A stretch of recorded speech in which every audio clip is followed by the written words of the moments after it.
Welcome back to another episode of Bought the Biz. Today we're interviewing Marci, who purchased a business about 18 months ago, and she, like myself and like Christi, bought in an industry she was experienced in. She also talks about some of the challenges that she's had and the rewards of being an owner-operator. She definitely says it is the best decision she's ever made in her life. Some of the lessons she talks about are how to bring in change, when to bring in change, how to be a leader, and really leading with explaining why to her team and to her customers. Gets into some of the details about how to increase prices on customers that haven't had a price increase in over 10 years, what the implications of that are, and how she made those trade-offs with losing some customers while also being up on revenue 30%. So you're not going to want to miss this. Stay tuned, and welcome to Bought the Biz. Bought the Biz is a podcast for ETA entrepreneurs who've gone from searching for a business to actually running one. It tells the real story of what happens after the deal closes. The day-to-day, operational, emotional, strategic, and leadership challenges that just don't show up in the highlight reels. The show is story-driven and practical, sharing real experiences from operators along with clear, actionable takeaways you can use in your own business today. I'm Garth Fasano. I'm Christi Loucks. Welcome to Bought the Biz.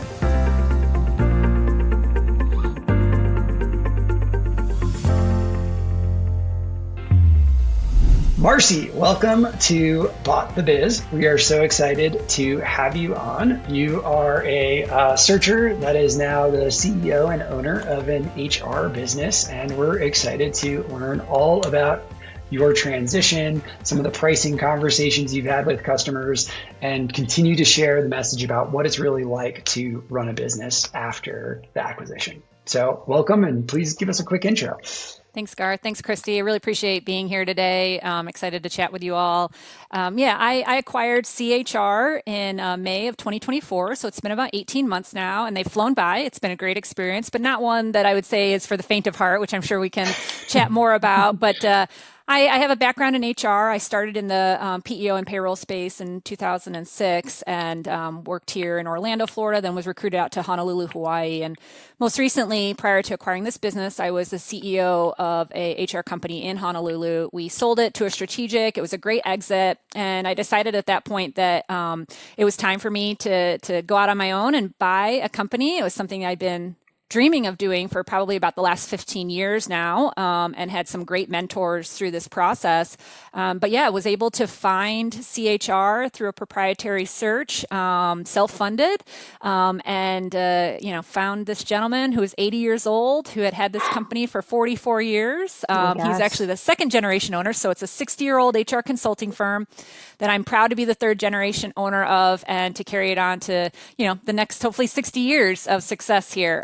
So that's Seay HR, and I'm sure we'll talk more about it. But yeah, just really excited to share the story of how I got there, but also what we've done with it since then and what we plan to do. I think one important theme to hit on is that all three of us acquired businesses in our areas of expertise. Mm-hmm. Out of curiosity, did you look outside of HR at any point during your search? I did, but I would say that it was... Well, first off, it was definitely intimidating to me. I kind of have the mindset that, I'm smart enough, I could probably figure it out. But when I was looking at, as an extreme example, one of the companies I looked at a few years ago was a sandbag manufacturing company. So they, made the sandbags, filled the sandbags, and then shipped the sandbags. And these were like giant industrial ones for like construction sites or like rivers or things like that, right? And so for me to it's like, okay, now I not only have to figure out like manufacturing, but also distribution, transportation, I felt like a lot of things to learn, right? And so I was like, all right, why don't I just stay in my wheelhouse a bit? So I would peak, because as we do as searchers, right? Like you get excited about different businesses and you're learning and we're naturally curious people.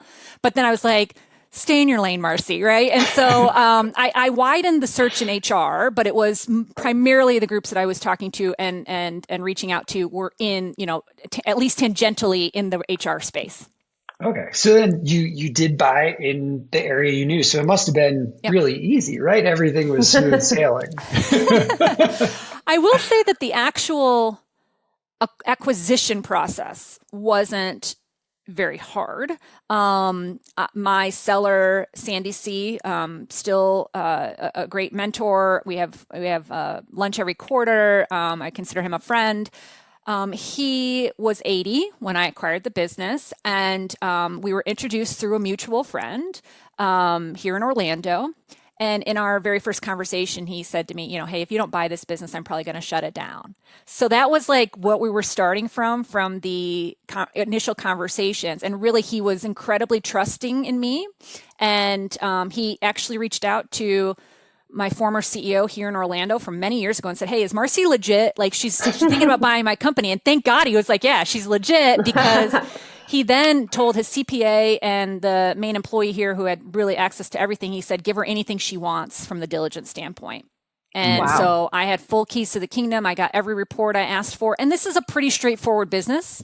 We provide consulting services and people pay us. They either pay us on a monthly basis or on a project basis, right? So like there wasn't a lot of accruals or, there wasn't a ton of accounts receivable. Like it was a pretty straightforward business with few staff members.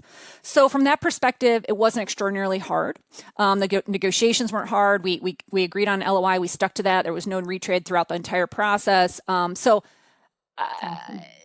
Was it emotionally draining? Were there still challenging moments in it? Sure. But like in the grand scheme of things, especially after selling a much larger business in Hawaii, it was like, okay, this, that felt pretty smooth. But then you wake up the next day and you own a business. And I can tell you, that the emotional change that happened for me was significant, and it wasn't a bad thing, but I can vividly remember.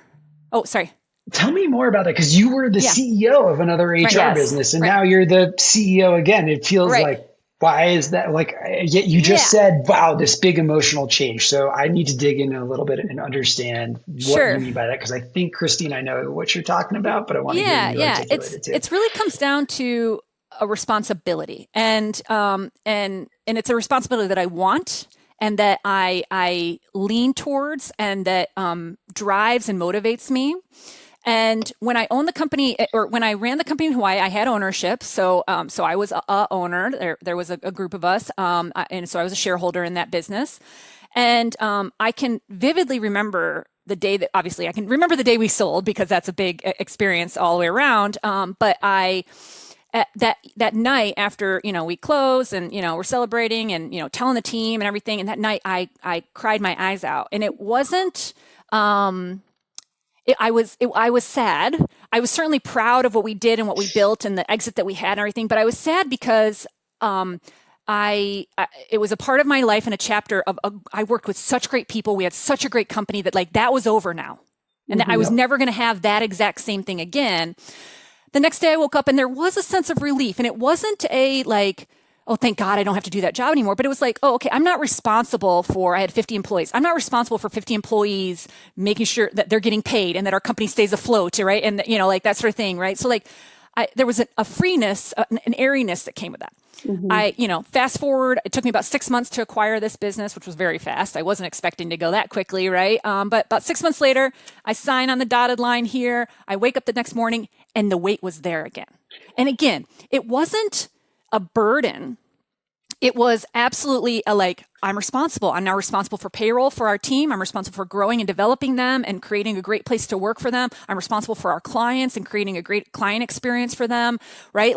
And again, I signed up for this. This is what I want, right? And so it was not a bad thing, but it definitely was a shift of emotion to me to say I'm proud. I'm glad I did this, but now it's not just me that I'm responsible for. It's this group of people, whether it's our clients, our partners, my team, that I now have responsibility to again, outside of just myself in the search process. Yep. I can relate. I think that's I think that's such a part of the searcher profile in most cases too, right? I've had people tell me, oh, you're a glutton for punishment. You sign up for all this stuff and you take on the world. And yes, you could view it that way, but I think there's something, not to get too philosophical, but it's so profoundly meaningful to bear that weight. And even if you do have a small team, it doesn't necessarily matter the size of the company or the team, but the buck stops with you. And there's something that is heavy in a really I think, incredible way. And I see that in a lot of searchers. They're actually, they're looking for that. Other people, I think the people who aren't serious about some of the like entrepreneurship and business acquisitions, they see the allure of like freedom of time, freedom of money, right? But at the end of the day, like, it's not reality. That could be a nice little perk, but you have to first and foremost be ready to shoulder that, and embrace it for what it is. I think about this business 24/7, like constantly. And it's not a burden. Like you said, it's not, I don't think about it negatively. I'm not stressed about it 24/7. It's not that. It is just that this is mine. This is ours, what I'm creating, right? The buck stops with me, like you said, right? Like, so I'm constantly thinking about, how do I, how can we improve this? How can we change that? How can we make that more efficient for my team, right? Like, what am I not thinking about that's coming down the pike? Who should I be reaching out to for new business, things like that? Like, it is always on my mind. I'm constantly, sending myself voice notes or notes, email notes to tell me to do, to remind myself to do these things, because it's just like on all the time. I cannot turn it off. And I'm fine with that. Mm-hmm. That's not, like I said, it is not a burden. It's not a stress. It is innate in who I am. And kind of how I think about it is like, I did that when I was working for other people. Now at least I'm doing it, and I'm like, it's my own thing, right? In that regard. So it is, it's been a really positive shift for me. But it doesn't, like, it is in no way light or simple but it's because it's there all the time in my mind. I cannot turn it off. Yep. It is always there. Especially in the first 2 years, it was always there in my mind. My business has changed a whole bunch. So it's in some ways more of a burden, in some ways less of a burden over the past 6 months. I think I was so excited about this because of the freedom of time and what that would allow me to do. And one of the funniest things that I've shared a couple of times is, people would ask me, so how much do you actually work? And I'd be like, well, some weeks it's 60, but, other weeks it's 20. And my wife would be standing there looking at me like I was completely crazy. And she's like, no, I need to correct the record. He works every day, all the time. And it's definitely 80 plus. And I've had to reconcile that so many times because it just never felt like that. Even though I've done that in my career and it felt like that. And this has not felt like that, which is, I think, this really magical unlock for people. But searchers need to know that that's probably what's going to happen. It becomes a big piece of, it has become a big piece of my identity. But I think it is fair to also state that, I set my own schedule. I create the hours that I want to be working. That does not mean I am not thinking about it all the time, right? So like, and we are fully remote. Our team is here in Central Florida, but our clients are across the nation. We're fully remote, and so like I can do this job. I was just up in Michigan for the holidays, and I did some work there. Like I can do it from anywhere, and I do. But I do also, I try and create some boundaries, but it's never turned off in my head. So that's kind of a different thing, is like, how many hours am I working? Like sitting in front of my laptop, like engaging with my team or our clients or things like that, like X number of hours, but like engaging mentally in the growth and success of this business. It's unlimited hours. There's not there's no clocking in and out of that for me, at least. Right. And I do think, that is important as searchers going into this to, I'm going to hire a GM to do these things. I'm going to sure, yes, you can. But it's still, even when I was the CEO of the company in Hawaii, like I had a 2-person board. They were fantastic. Dustin Sellers was one of them, incredible mentor for me. But like, I know he was thinking about the business, even though I was running it, and he trusted me implicitly to run that business on a day-to-day basis. Like,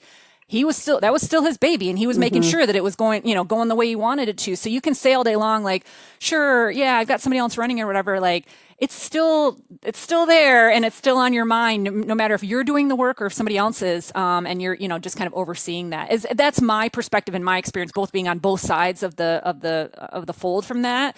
And yeah, I think there's a point where perhaps there'll be somebody that will be doing more of the day-to-day management of this company. I don't know. I love doing it too. So that would be, so it'll be interesting to see, like, if I ever either get bored or want a different or new challenge on it, because I do really like the quote unquote work that I do in this business. And I say that with quotes because it's hard to define sometimes. Like, I don't do HR consulting. I have team members that are much better at HR than I am on that. Right. And so, but mine is more of the sales and marketing, the administrative side of things, and growing this business and the technology, things like that.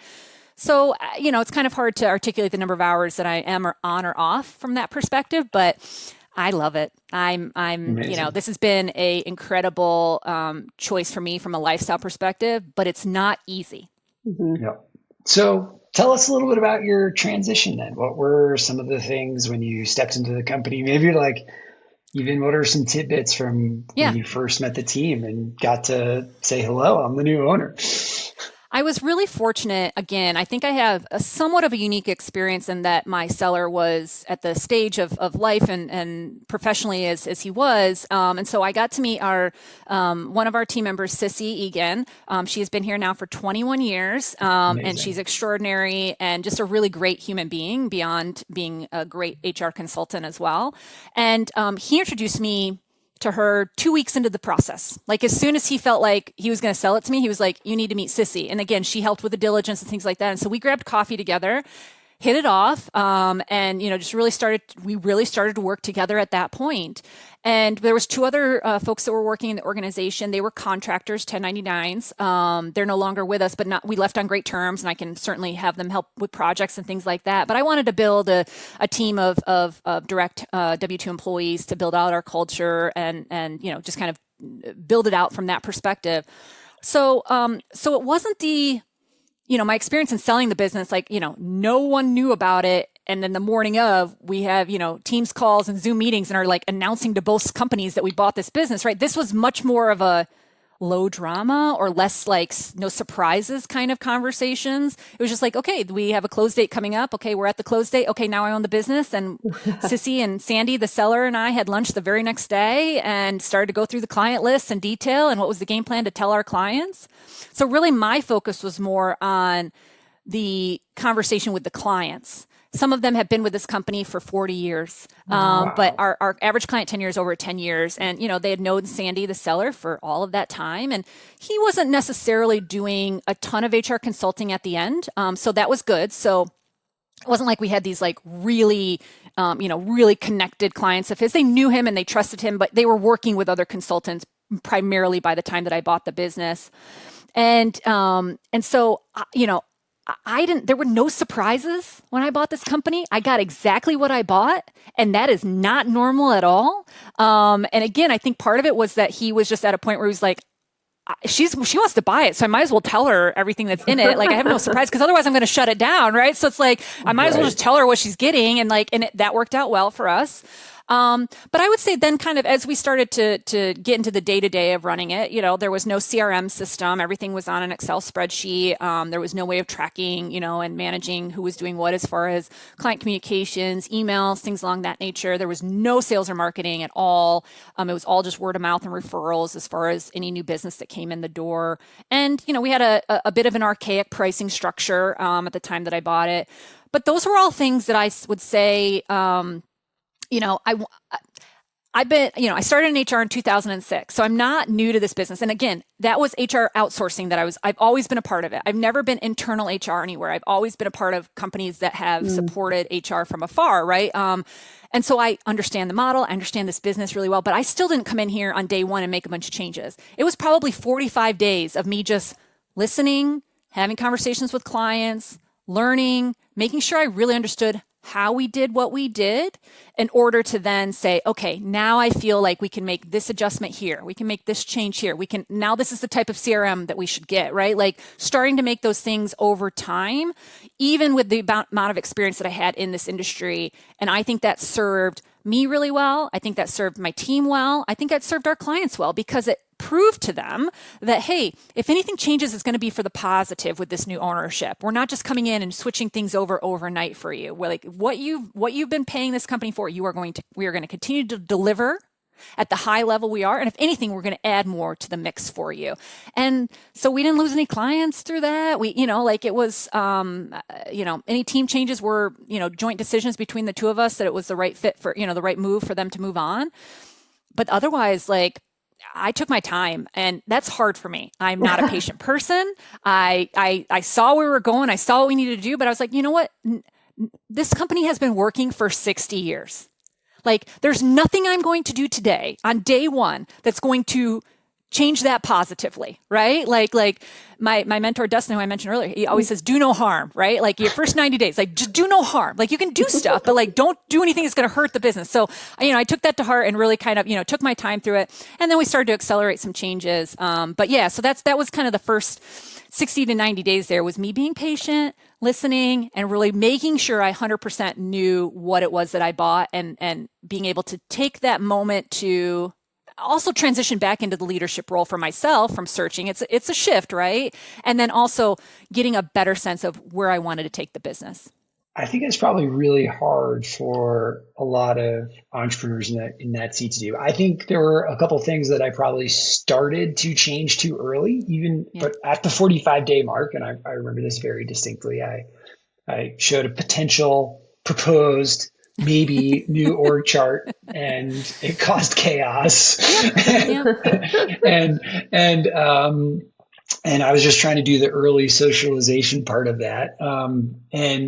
And so how did you know that the team was ready, the company was ready, and like how did you prioritize what to do when?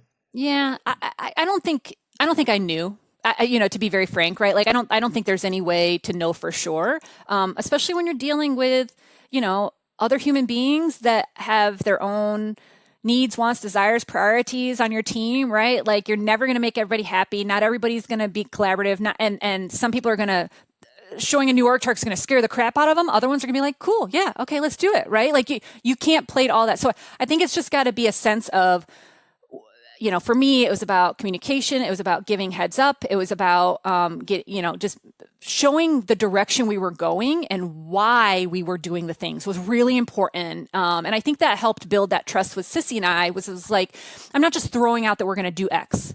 It was, hey, I want to do this, and here's why. Here's my thought process behind it. I don't you don't need to buy into it 100%, but you just got to trust me on it. But I'm going to answer any questions. There's no dumb questions here. There's no taking the time to actually have those conversations served us well to not only make changes, but also build a relationship between us to be working well together in the long haul. I think if I just made some switches or things like that without being thoughtful and intentional about that, it might not have had as good of an outcome. But I don't think, Garth, there's a real way to know when is the right time to make changes. You just got to feel in your gut, and you're going to mess up. We have had 3 CRMs now in 18 months. Which one's your favorite? I messed up twice. I maybe have messed up a third time. We're trying really hard to make this one work. I don't know all the answers, and I don't expect my team to, right? And I don't think they expect me to know all the answers. They expect certain things of me as far as the direction we're going, and that we can execute on that, and that we're going to, that I'm going to pay them, and that they are going to get compensated fairly, and that they're going to get a workload that is appropriate for the number of hours that they work, right? Like there is a trade-off here, but at the same time, like I'm human. And I'm going to talk about that, right? I don't have to be this, high on the mountain and know everything and have all the answers, coming into it with humility, but also still confidence that I know we're going to get through this. I know we're going to get through this next CRM iteration, and it's going to be fine, and we're going to figure it out, right? Like I have faith in that. And that's part of leadership too, is you've got to stay optimistic. You've got to be real, but have that vision and keep driving towards that vision in a way that everyone can get on board with you and go with you on that ride. Okay. Can I jump in really quickly though? I just an observation kind of by just listening to what you're saying. Do you think how do you think your background in HR, being people aware, emotionally aware, how do you think that played a role in this? Because I think that is a very unique skill set that I'm hearing pieces of that come through as you're talking. Just curious how you interpret that. Yeah, it's a great question. I'm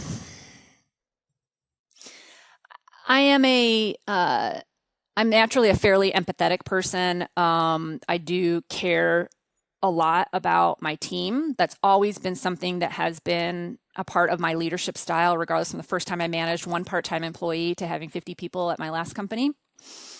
And I think having the exposure to other small business owners and leaders, and seeing the things that they have to make decisions on, sometimes really difficult decisions, hearing the stories, seeing how they react to certain employee behaviors.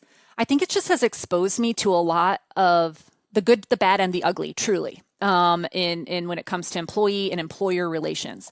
And neither one of them is perfect, right? I've seen some really bad employers. I've seen some really bad employees, right? I've seen some both together, and I've seen good together too, right? And so there's always extremes and everywhere. So having that exposure, I think, Christi, has given me some perspective of what inspires me around that. Like seeing somebody do something, I'm like, oh, that's pretty cool that they made that choice, right? Like, I don't know if I would have ever thought of that. That's inspiring. And also the bad stuff too, where I'm like, oh, that's not how I would want to deal with that if it comes to me, right? And so learning from people's successes and mistakes that I've been exposed to from being in HR outsourcing, I think has shaped a bit of how I lead. And but I think there is just a natural, and I definitely get it from my mom and my dad, from my parents, like, a caring nature, a leadership component, a drive. And I think those things, come innate in me, but then I've just had this exposure from the HR perspective that I think has shaped some of the kind of the softer sides around that for me, personally. You mentioned something that I think is really important in leadership, letting your team know it's okay to make mistakes and not be right. When I came into my company, that was not at all the culture. It was, we had to be right. We had to be perfect, had to follow these processes. The former owner was always right and set these out. How did you shift the culture? Did you need to shift the culture when you joined? It's a great question. I'm trying to think if that was... I came into a fairly collaborative culture. I don't think that the prior owner, Sandy, is a brilliant man, has incredible experience. Obviously, been doing this successfully for 40 plus years, plus the years before that he was in HR before he bought this business.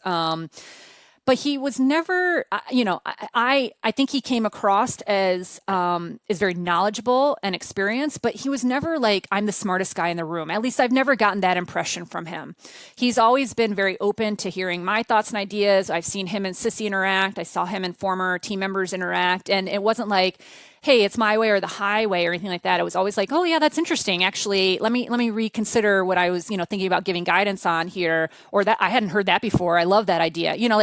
So I think I was really fortunate. Again, I was fortunate in a lot of ways with this company that I acquired, but it was, at least in that regard, a pretty open environment. I will say that, owning up to your mistakes or, being okay with the fact that we are going to make mistakes. We're human. That probably wasn't as much of the culture. And it wasn't because anyone was top down. I think it's just innate in some of my team members' personalities is that they want to do things really well. It's not that they need to be right all the time. It's not that, but like they're they want perfection. Right. And that's just, we're going to do our best. And we're sometimes going to make mistakes, and that's, that is a part of it. And we have to own up to that, and we have to shift. So I don't think I had to fortunately, I didn't have to make a huge culture shift around that, but I think just showing that, like, hey, I'm vulnerable. I'm having feelings about this. I'm stumped here. I'm not the smartest gal in the room by any means. I'm hiring really smart people that can go out and do this work. And I might have ideas and thoughts and perspectives, but like, I'm not micromanaging anybody. I don't want to do that. But if we are off track, like, let's get back on track and let's figure out a way to resolve for positive for everybody involved. And that's going to happen, and that's okay. And I'm never afraid of like the call from the client, hey, we did it. I can handle that. I'd much rather have that than somebody just not tell us their thoughts on things. But I didn't have to do too much rehab as far as that was concerned, fortunately. Perfect. That's great. All right.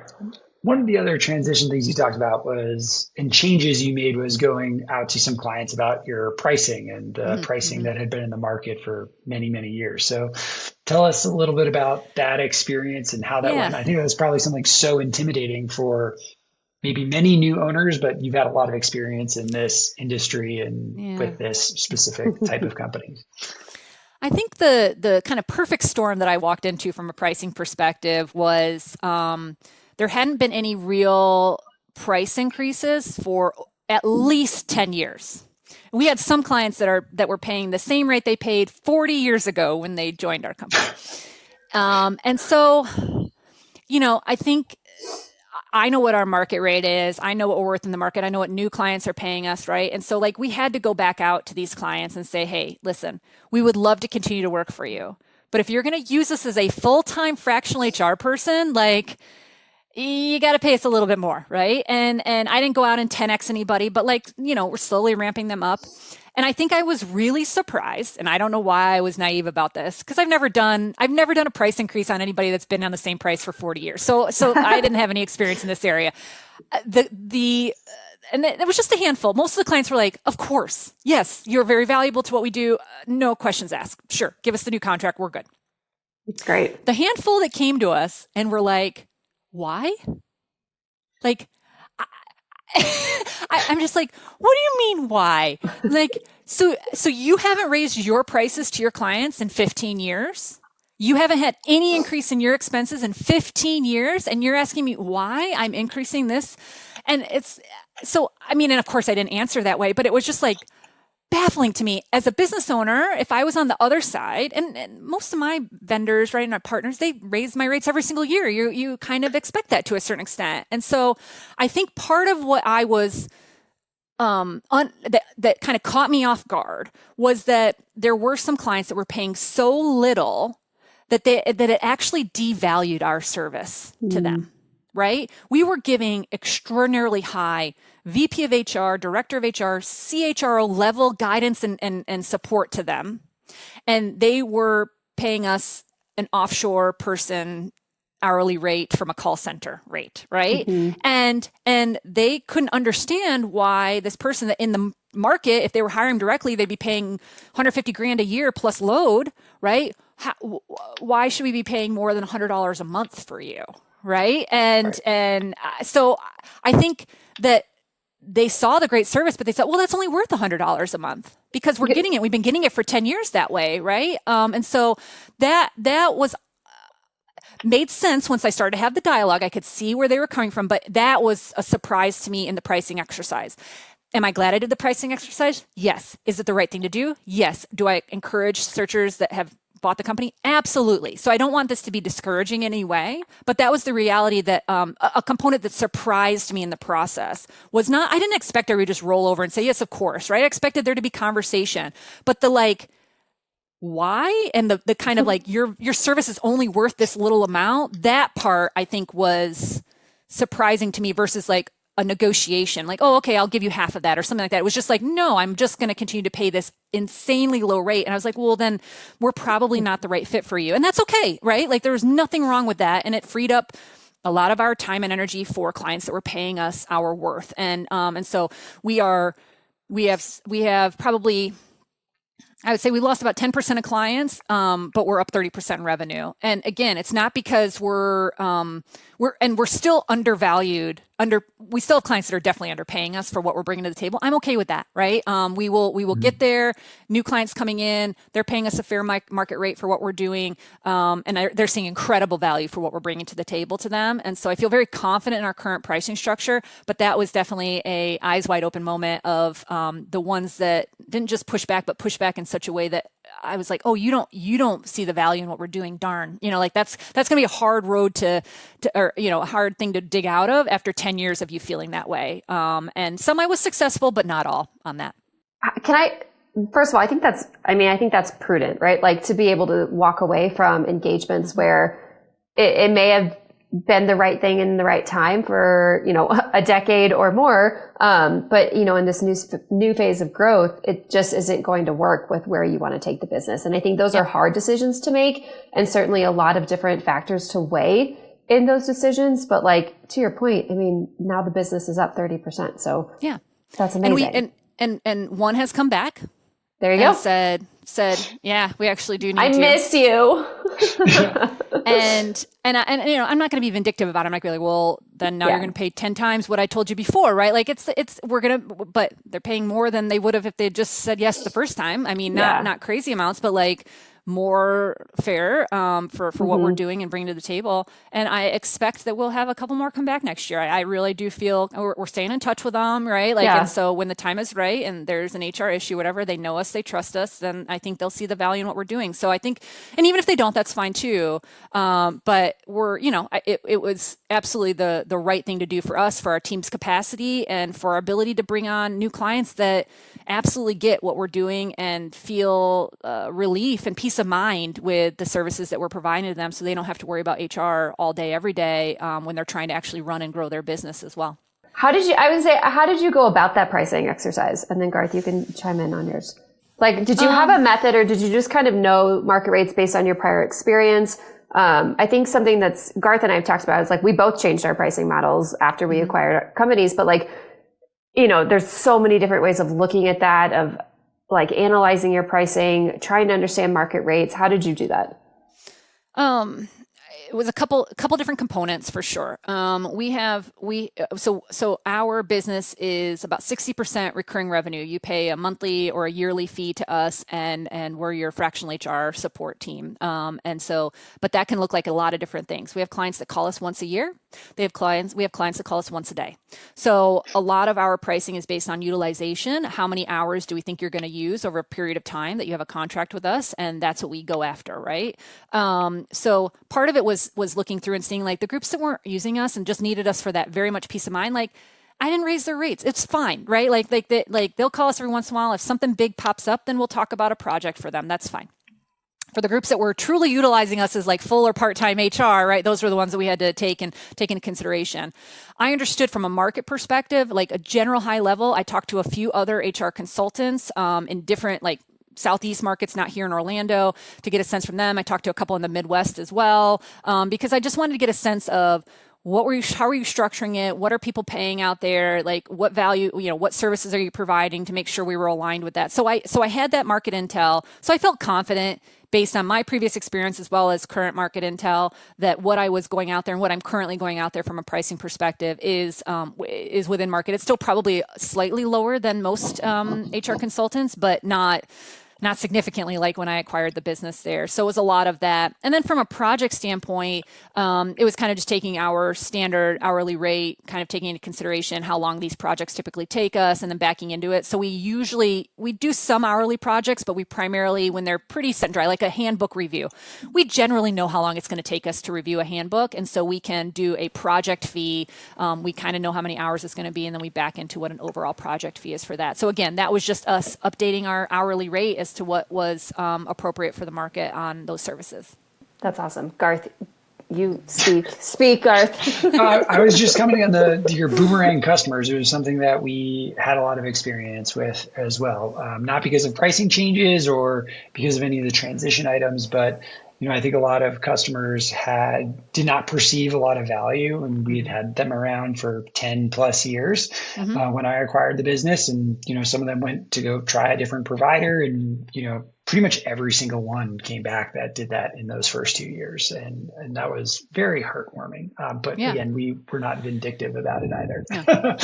No, I always want to have terminate, and this has been my MO since starting in HR outsourcing so many years ago. If I had the ability to control it, I want to have a good exit for anybody who leaves us, and because I want to welcome them back with open arms. I mean, I have fired a couple clients. That's a different story, but very few.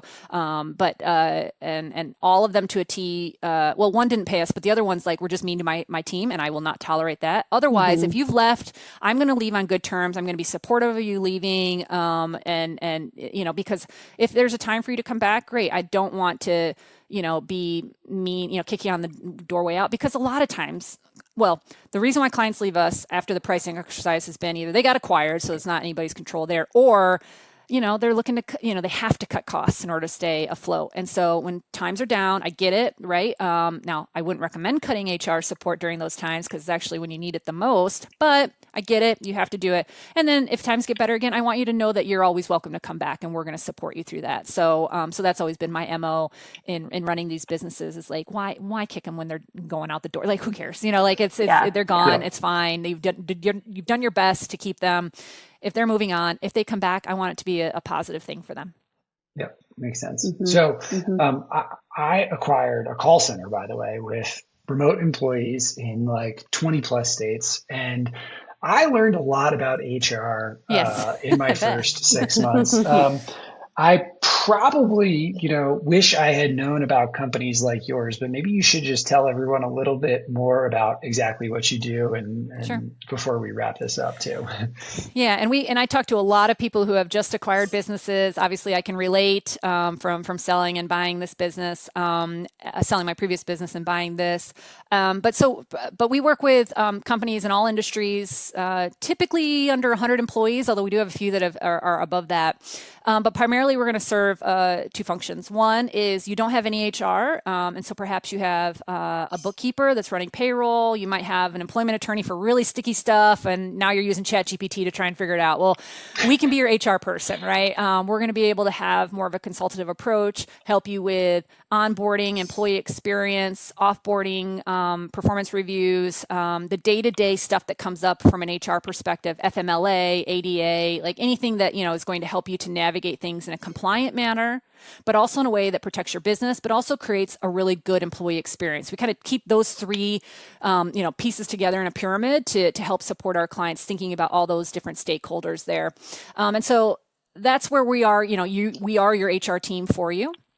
And then when we do have some larger clients or maybe some more complex clients where they have an HR person and perhaps at a director, manager, coordinator level, when they want someone that they can bounce ideas off of. So like things might become a little complex and, instead of paying $800 an hour for an employment attorney, right, you can call us and you're going to get CHRO level, chief level, VP level, 20 plus years experience. Our least experienced HR consultant has over 20 years of experience, right? Like, so, you're going to get someone who's seen it, done it, or can ask another team member on our team to give input on it. So you get access to a whole team of people to help navigate that. So we typically are going to be doing that fractional HR either for that small business that doesn't have anybody in HR, or if you do have someone in HR, but a little more junior that they can bounce ideas off of, we can mentor, help them grow and develop as well.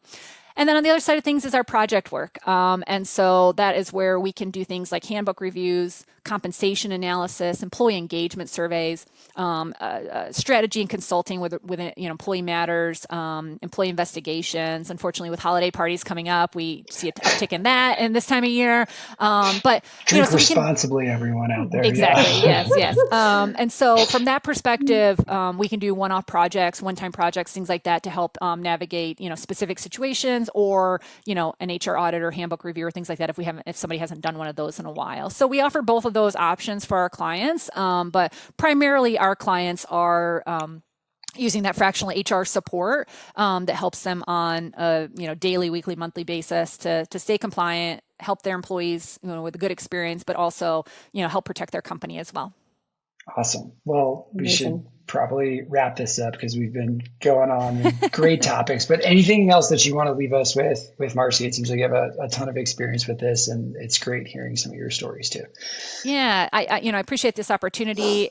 Buying this business has been the best decision I've made in my entire life. I can say that without a doubt. It is still hard, and it's still something that I think about all day, every day, as I mentioned. But there are people out there to help you, and whether it's listening to this, it's the community that has happened in ETA, which is so incredible to tap into, and hearing people from other podcasts or seeing things on LinkedIn or going to the ETA conferences or things like that. Like, I've just created this great network, and it's been so supportive to be a part of. And I'm proud of the folks that are out there doing this. It's a big leap. It's a big risk, but gosh, it's incredibly rewarding. And so, I just say, if you're excited about this, work hard to take that leap, and then have people, whether it's us or others, to help you after you bought the business.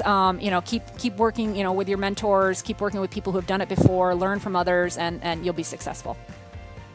Can't say it any better than that. Thanks for joining us, Marci. Thank you.